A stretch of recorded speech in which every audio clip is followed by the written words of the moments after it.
Hey guys, it's me, Stephanie. This is part of my Vlogtober Vlogtober series. I'm going to start reading The Nightmare Before Christmas.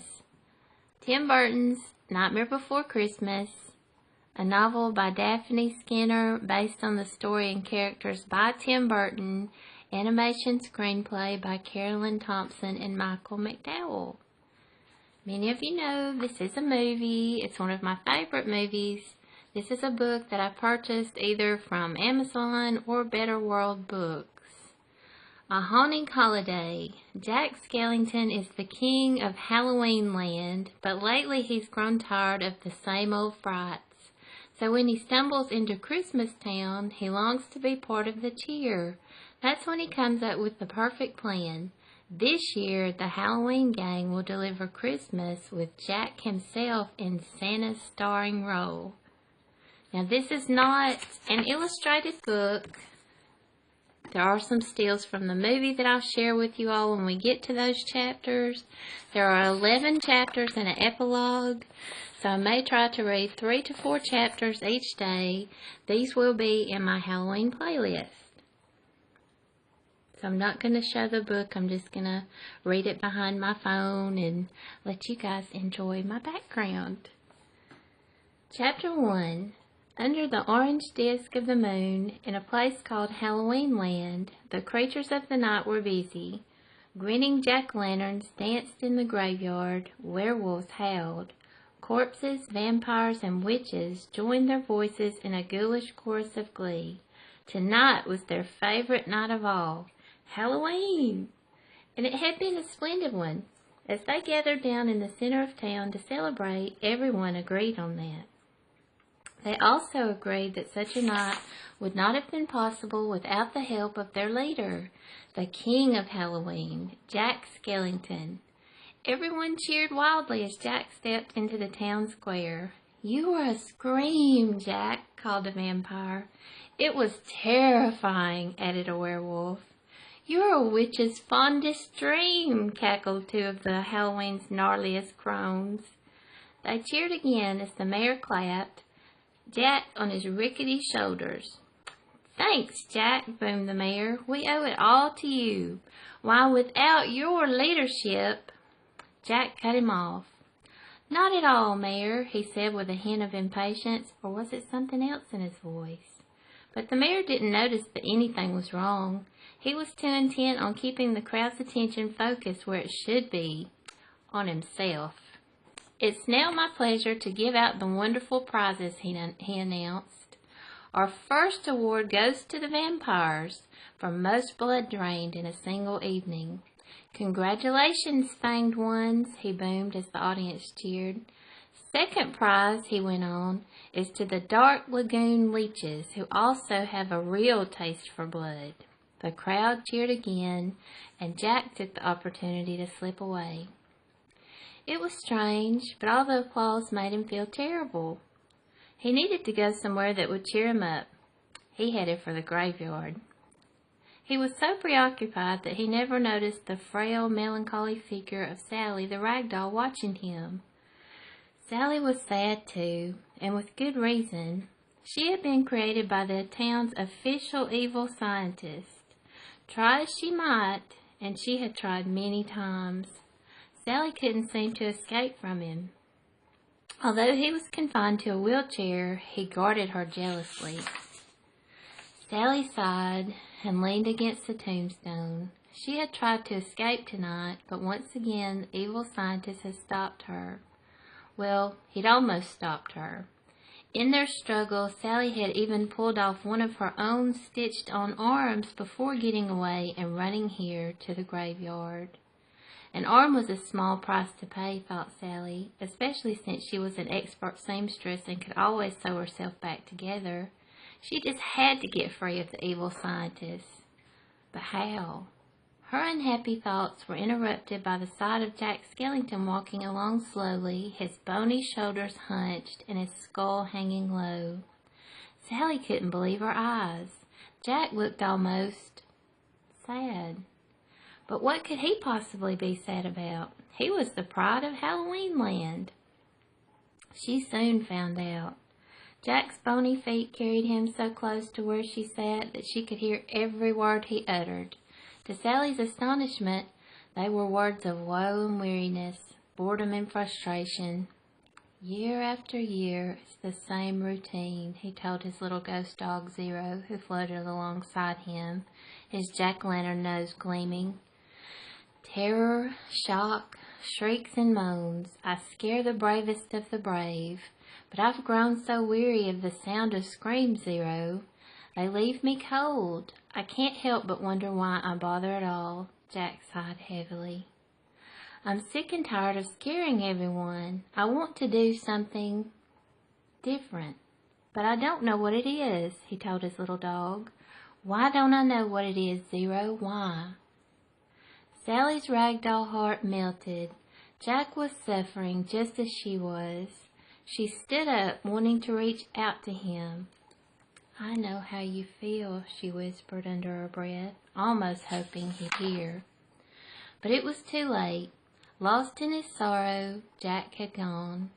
Now a tear rolled down Sally's face. As best as she could with only one arm, she began to pick a bouquet for the evil scientist, a bunch of deadly nightshade. With it she could make a powerful sleeping potion. Maybe then she could escape. Chapter 2. The next day's weather was perfect for Halloween Land. The skies were dark and gloomy, and bone-chilling wind blew restlessly through the town. Of course, most folks in Halloween Land didn't notice the weather. They were asleep. Night was their time. But the mayor was awake. He had important things to take care of. At an hour when all good witches and werewolves were dreaming wicked dreams, he was bustling across town in his hearse, and with one thing and one thing only in his mind, the plan for next year's Halloween. And for this, he needed Jack. I do have a copy of the plans for next Halloween to share with you all.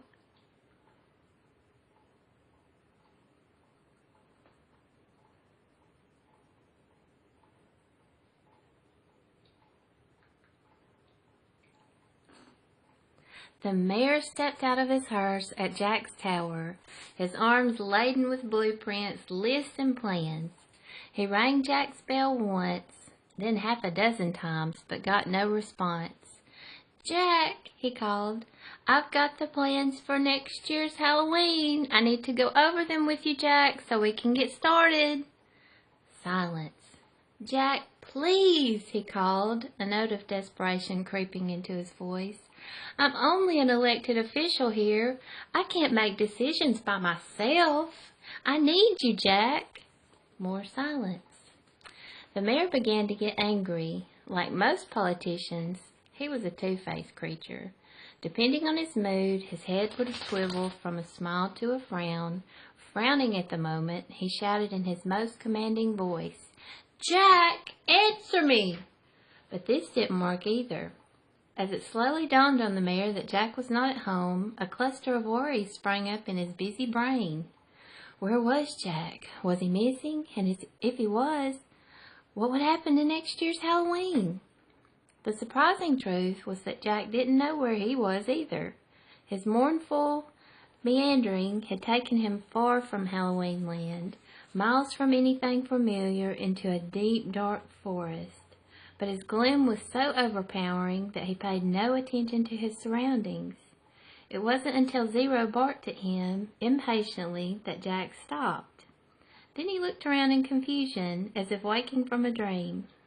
Zero, where are we? He asked. The little dog whined. He was lost too. A soft wind sighed through the trees. Jack saw that he was in a clearing lit only by the faintest starlight. The enormous trees around him were like none he knew. Doorways were carved into their trunks, and mysterious symbols were carved into the doorways. Jack had never seen anything so strange. What is this?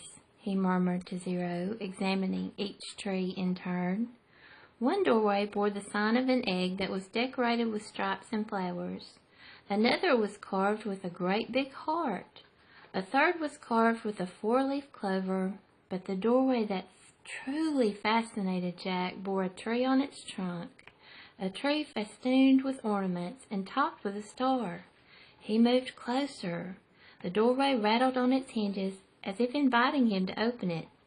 How could he resist? Jack pulled the door open.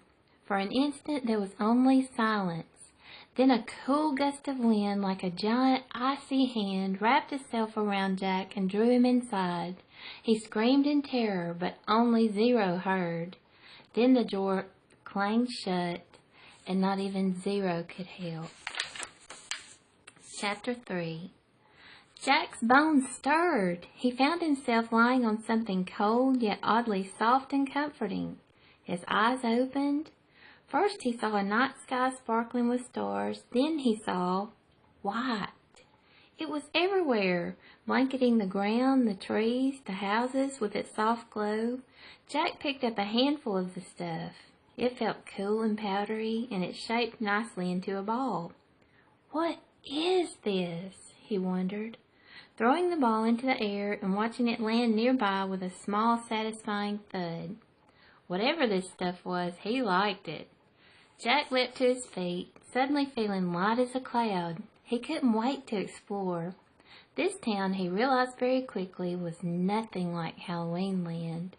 People on the streets were singing, children were throwing balls of the white stuff at each other and laughing. The trees were covered with bright ornaments and topped with stars. And inside cozy little houses, people sat together, talking, reading, singing, even hugging and kissing. Jack kept walking, enchanted by everything around him. Before long, he noticed something else. He hadn't yet heard a single scream, only laughter and sweet music. The smells wafting towards him through the crisp night air were delicious. Cakes and pies, not swamp gas smoke and witch's brew. And children here, Jack saw as he looked into house after house, all slept peacefully, untroubled by nightmares. They were happy. Everyone here was happy. Jack could not keep from smiling. He was happy too. Amazing! What is this? He wondered. And then he saw the sign. Christmas Town? Christmas Town, Jack murmured to himself. Back in Halloween Land, nobody was smiling. Far from it. There were frowns, there were groans, and there were moans because Jack was still missing. This fact was causing everyone a great deal of worry. "We've got to find Jack," the mayor told the crowd that had gathered in the town square. "There are only 365 days left till next Halloween." 364, yelled an especially worried werewolf. "Is there anywhere we've forgotten to check?" asked the mayor. "Think hard. Tell me." "I've looked in the crypt," said a vampire. "We've opened the tombs," called the witches. "I scoured the cemetery," said the werewolf, "but he wasn't there." Worries deepened and moods darkened. Where was he? "It's time to sound the alarm," said the mayor. I'm going to stop here for today. We'll pick up again here tomorrow. And we will be finishing this book out as part of my Vlogtober Vlogaween series. I hope you've enjoyed what I've read so far. Thank you guys so much for stopping by my channel and listening to this story. All of my other stories in the future will be in a Stephanie Reads playlist, but this will be in my Halloween playlist. So I'll be finishing up reading it to you guys this week and next week. Thanks so much. Bye guys.